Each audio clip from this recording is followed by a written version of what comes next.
ଶ୍ରୀମନ୍ଦିର କାର୍ଯ୍ୟାଳୟରେ ମୁଖ୍ୟ ପ୍ରଶାସକ ଅରବିନ୍ଦ ପାଢ଼ୀଙ୍କ ଅଧ୍ୟକ୍ଷତାରେ ଗୁରୁତ୍ୱପୂର୍ଣ୍ଣ ବୈଠକ ଅନୁଷ୍ଠିତ ହୋଇଯାଇଛି। ଶ୍ରୀମନ୍ଦିର ପ୍ରଶାସନର ଅଧିକାରୀମାନଙ୍କୁ ନେଇ ଅନୁଷ୍ଠିତ ହୋଇଥିବା ଏହି ବୈଠକରେ ଅନେକଗୁଡ଼ିଏ ଗୁରୁତ୍ୱପୂର୍ଣ୍ଣ ନିଷ୍ପତ୍ତି ନିଆଯାଇଛି। ବୈଠକ ପରେ ମୁଖ୍ୟ ପ୍ରଶାସକ ଅରବିନ୍ଦ ପାଢ଼ୀ ପ୍ରତିକ୍ରିୟା ରଖିଛନ୍ତି। ଆଗାମୀ ରଥଯାତ୍ରା ଅବସରରେ ରଥ ନିର୍ମାଣ ପାଇଁ ଆବଶ୍ୟକ ଥିବା ରଥ କାଠକୁ ନେଇ ବୈଠକରେ ଆଲୋଚନା ହୋଇଛି। ରଥ ନିର୍ମାଣ ପାଇଁ ସମସ୍ତ କାଠ କିଭଳି ଠିକ୍ ସମୟରେ ପହଞ୍ଚି ପାରିବ ସେ ନେଇ ଗୁରୁତ୍ୱ ଦିଆଯାଇଛି।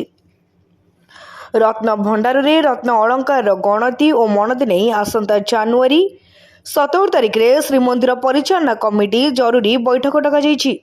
ରତ୍ନ ଅଳଙ୍କାରର ଗଣତି ମଣତି ନେଇ ପ୍ରସ୍ତୁତି SOP ଉପରେ ବୈଠକରେ ଆଲୋଚନା ହେବ। ମହାପ୍ରଭୁ ବିଜେପୁରୀ ରାଜସ୍ୱ ଜମି ଉପରେ ମଧ୍ୟ ଆଲୋଚନା ହୋଇଛି।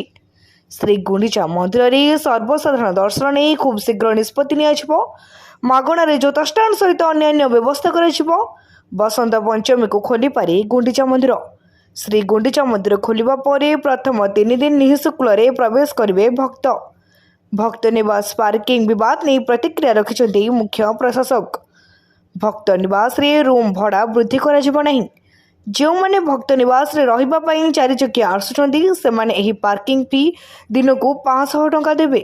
ଅନ୍ୟ ବାହାର ଲୋକ କେହି ରଖି ଭକ୍ତ ନିବାସରେ ଗାଡ଼ି ପାର୍କିଂ କରିପାରିବେ ନାହିଁ। ଅନ୍ୟ ପାର୍କିଂ ସ୍ଥଳରେ 240 ଟଙ୍କା ଦେଇ ଗାଡ଼ି ପାର୍କିଂ କରୁଛନ୍ତି ଯାତ୍ରୀ। ଯେଉଁମାନେ ଚାହୁଁଛନ୍ତି ସେମାନେ ଅନ୍ୟ ପାର୍କିଂ ସ୍ଥଳରେ ଗାଡ଼ି ରଖି ଭକ୍ତ ନିବାସରେ ମଧ୍ୟ ରହିପାରିବେ।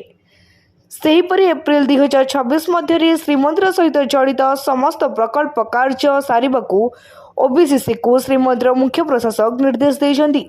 ଦିବ୍ୟାଙ୍ଗ ଓ ବରିଷ୍ଠ ନାଗରିକଙ୍କ ଦର୍ଶନ ବ୍ୟବସ୍ଥା ସୁଗମ କରିବା ପାଇଁ ଶ୍ରୀମନ୍ଦିର ପ୍ରଶାସନ ପକ୍ଷରୁ ଖୁବ୍ ଶୀଘ୍ର ପଦକ୍ଷେପ ନିଆଯିବ। ନାଟମଣ୍ଡପକୁ ଶୀତତାପ ନିୟନ୍ତ୍ରିତ କରିବା ପାଇଁ ଟେଣ୍ଡର ପ୍ରକ୍ରିୟା ସରିଛି।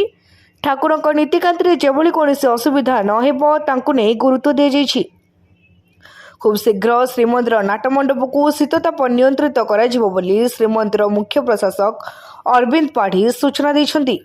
दिव्यांग भक्त एवं वरिष्ठ जो अच्छा श्रद्धालु भक्त मैंने दर्शन कर सुगम करा जाय परिबो तांका दर्शन व्यवस्था तापर आम अवगत अच्छु किछटा आम आरंभ कर भलेंटियर नहीं व्यवस्थित ढंग से उत्तर द्वार राम देकरी जो व्यवस्था करा दर्शन व्यवस्था से जो नियोजित हे स्वेच्छासेवी आम श्रीमंदिर प्रशासन तरफ सर्विस फी देवु तेणु कौन भक्त देवे ना किंतु जेहेतु समय तार संख्या निरूपण करा पड़ो आम तार गोटे एप्लिकेशन डेवलप कर जद्वारा कि जो भक्त मैंने सुविधा नापी चाहिए आगतर भाव में आमको से एप्लिकेशन रे मोबाइल एप्लिकेशन हो आम कंप्यूटर जहाँ भी आम पोर्टाल रे दबु आगतर आमको सूचना देवा पड़े।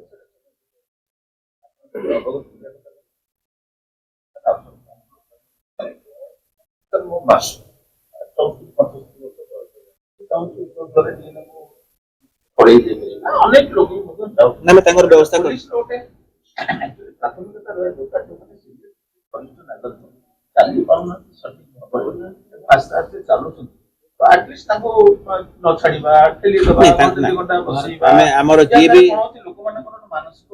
प्रशासन जेकोसी कर्मचारी हूँ अधिकारी हूँ पुलिस कर्तव्यरत अधिकारी हूँ निश्चित भाव संवेदनशील केस गुड़ी को डील करवा उत्तर द्वार देखिए जो मैंने वयसाधिक्य अच्छा भक्त अच्छा कि अलग जो मैंने दिव्यांग भक्त अच्छे सुगम व्यवस्था दर्शन व्यवस्था करने निश्चित भाव खूब शीघ्र व्यवस्था कर।